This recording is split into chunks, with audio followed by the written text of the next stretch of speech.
Seu som não está saindo, Now, if Cecília. Ronaldo has a question, do you have a question, Ronaldo? Hi, Okay. Thank Dr. you. Goswami. Thank you.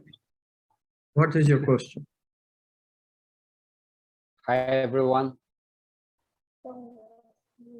I Agora sim. have two quickly questions about mind and consciousness. The first question is, many authors and books talk about conscious mind, subconscious mind, and unconscious mind. According to your book, Quantum Consciousness, and according to what we have studied here, we know that mind and conscious are two different things. It is correct to say conscious mind or subconscious mind, for example. They're colloquial expressions of consciousness because what originated this kind of talk is Descartes. Descartes said famously that quote, "I think, therefore I am." And forever in the West, people just equate mind and consciousness as the same thing. Even in the East, unfortunately, mind and consciousness are not always distinguished. Some traditions do, but Buddhists, for example, talk about mind and consciousness more or less synonymously. So it has become a bad habit of people to talk about mind and consciousness synonymously. Why? Simply because the self is an internal experience initially. Initially, when our self is constricted, we experience self as inside experience. I don't share myself with you. Of course, the whole concept of spirituality is that when we enter the spirit, I do share myself with you. That's the expansion of consciousness that I talk about. So self is not really like the constricted self that ego is, but at the ego state, consciousness is restricted to just thinking, internal, plus also thinking dominates much more than feeling and intuition. Therefore, we identify mind and consciousness in a very natural way. And then it's just a question of linguistic habit. But one thing we have learned from physics and from chemistry and from biology and science in general, that more accurately you define the various compartments of conceptualization, the better off you are. So learn to use the quantum differentiation, but at the same time, open yourself enough to understand others who are continuing in that traditional way. Excuse me. Okay? Okay, thank you. One more. Yeah. There is an area of the brain called the Nucleus Accumbens, recently discovered and near at the anterior singulate cortex, which is responsible for the motivation, pleasure, and reward system. I would like you to talk a little about this Núcleo Accumbens, if possible, please. Well, accumbens is the nucleus of the pleasure area. That's the in the midbrain. The reward areas, they are in the cortex, but the accumbens is the nucleus in the VTA, that area. Okay, in the midbrain.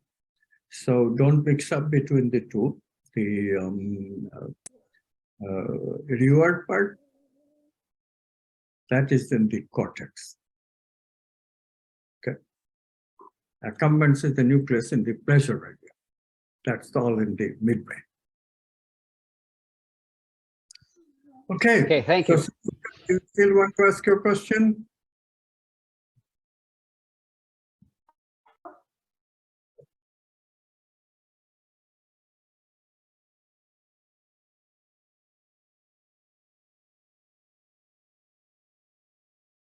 Thank you. Thank you all.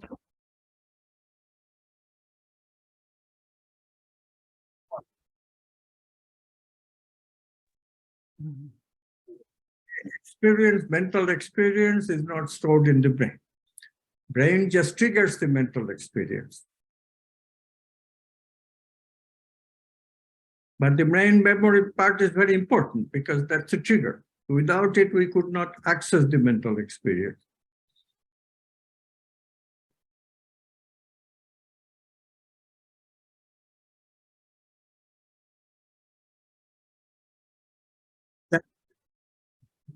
When that neural network fires, then the associated mental memory will come into play. Only other way we can excite the mental memory is by association. We can think. That's the internal way of exciting a memory. We can do that, as you know. We can all internally excite the memory as well. Then we don't need this external trigger. We are directly playing with the associational capacity of mental memory. Look at you, I cannot remember your face, but I think, okay, I saw her in Brazil. I saw her in a QA workshop. The associations will remind me of you.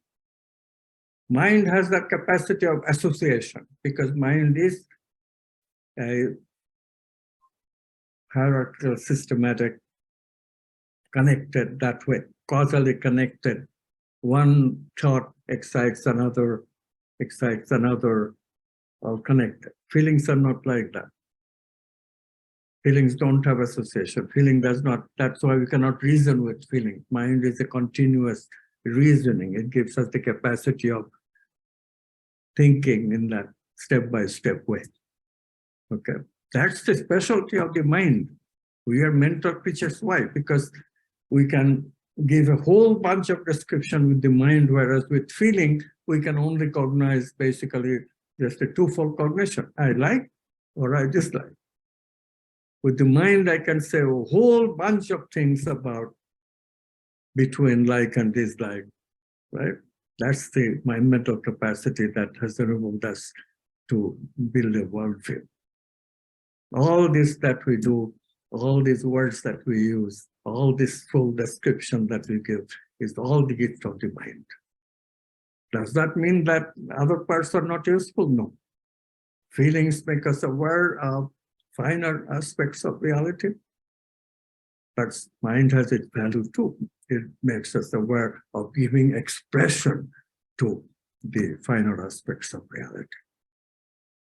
So each one is necessary for a complete experience of the real, of consciousness. Thank you all. It has been a wonderful participation.